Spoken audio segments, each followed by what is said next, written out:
Hi everyone, it's Jen here. Thank you for watching Really Rooted. So I had big plans this weekend for some great videos, but it has rained all weekend long. So I didn't get the stuff done in the garden that I wanted to get done, but I did think, well, I could go over my fall bulbs. Last year I went bulb crazy. I planted like 3,000 bulbs, which is ridiculous. This year I've scaled back a little bit. I'm not going to be planting quite that many. But last year I did learn a lot. I learned about an awful lot of varieties. Some varieties I won't be planting this year. And other varieties that I thought were just okay, I found that I've really enjoyed.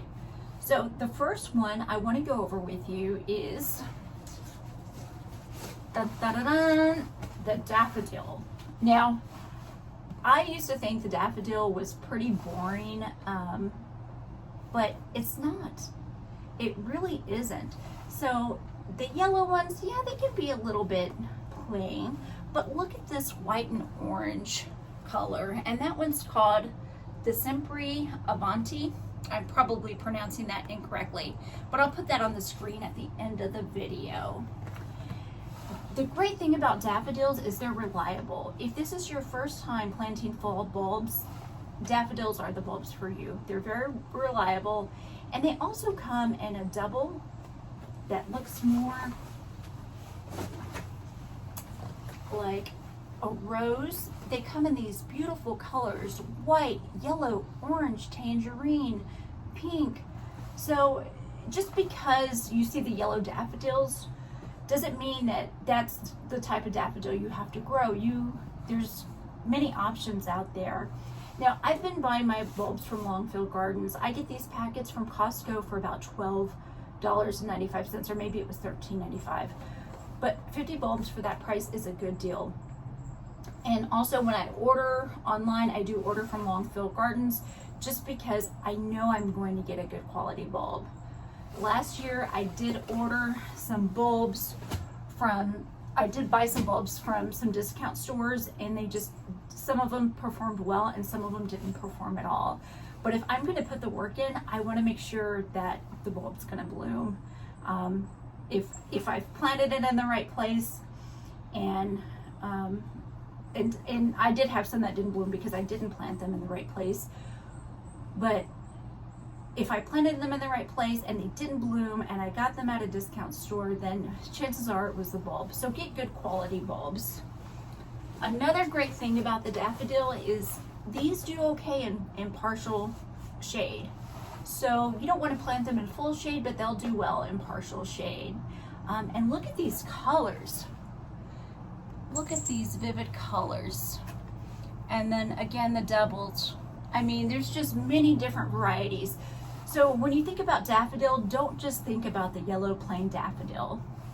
And again, for first time growers, the daffodil is the bulb for you.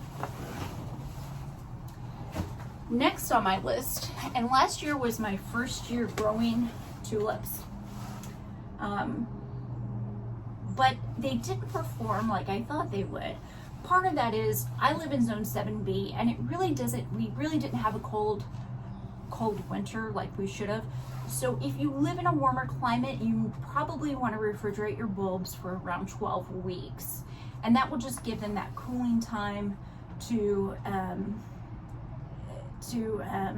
sprout in the spring. So they need that cold weather. I'm only going to be planting 100 tulips this year. I bought these double tulips. My husband picked these out. He really likes them. And then I'm going to be planting some white ones up by the circle fountain area in the driveway because I really like them there. So probably only about 100 tulip bulbs this year. And then I have some of these little hyacinth bulbs. I'm going to tuck these in. These only get about 8 to 10 inches tall, and I'm going to tuck these in around the borders of my flower beds. They really have a nice, unique smell, and they're really quite pretty. They remind me of bluebonnets a little bit. I mean, they're not like bluebonnets, but a little bit like bluebonnets. I'm from Texas, so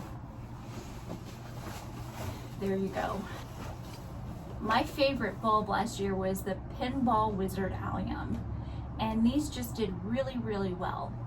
Now, and I'm planting 2 different varieties. I did plant Mount Everest last year, and they did really, really well. I did plant Purple Sensation last year. They did not perform well, but this is why. Alliums really like full sun, and the Purple Sensation, I thought, well, this gets enough sun. They did not get enough sun. They did not perform well. So keep that in mind when you're planting alliums. Alliums are a part of the garlic onion family. So also right now is a great time to get your onions and garlic in the ground if you live in a southern climate like I do, and you plant your garlic and onions in the fall. Now's a good time to do that as well. So with that being said, good quality bulbs. Make sure they're getting the light requirements that they need. Sometimes after the leaves have fallen off your trees, you may think an area is getting full sun that's not necessarily getting full sun. So take note of that now before your leaves fall, and see what kind of sunlight those areas are going to get.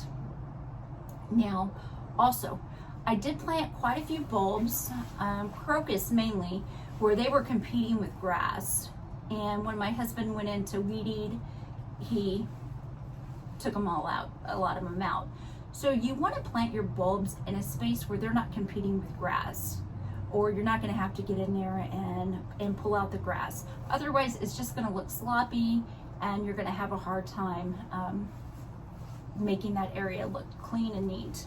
So plant them in beds, or, you know, dig out the area of grass, kill that grass before planting the bulbs, and just keep on top of it. Another thing you may want to do is, last year I thought, I'm going to remember where I planted my bulbs. I still mapped them out, and then come springtime when I started looking for things to come up, I couldn't remember some of them. And so mapping them out really helped me out a lot last year. So make sure you just draw out your plot, your area, and use measurements too, because I didn't use measurements, I just kind of drew it generally. But if I would have put, okay, 12 inches from the border of the flower bed, and then it goes another foot back, and then it's 5 foot wide, then I would have had a better idea. And when I started planting in the spring, I wouldn't disturb in any of those things. So just something to keep in mind if you can do that. Also, I do use an auger. I use this auger for bulbs, and I do have a smaller one. I found this one at my local farm and garden store, so you may want to check with yours to see if they have one.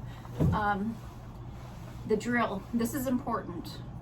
When I first, and I'll see if I can pull up the video because I actually videotaped it last year. When I first got going, I had this thing on the most powerful setting, and it jerked my wrist so hard, like it hurt. And so you don't want to break your wrist. So the higher the number, the lower the torque. So you want to start out on the highest number, and then the more torque you need, you can just go from there. But do not put it on this one or the one, because those are going to be your most powerful. Put it on a lower setting, save your wrist. Trust me on that one. All right, guys. Well, thank you for watching Really Rooted, and I'm going to put the information about the bulbs I'll be planting at the end of the video, so stick around for that. Also, if you have any questions or comments, I'd love to hear from you. Thank you guys for watching. Have a fabulous day. Bye.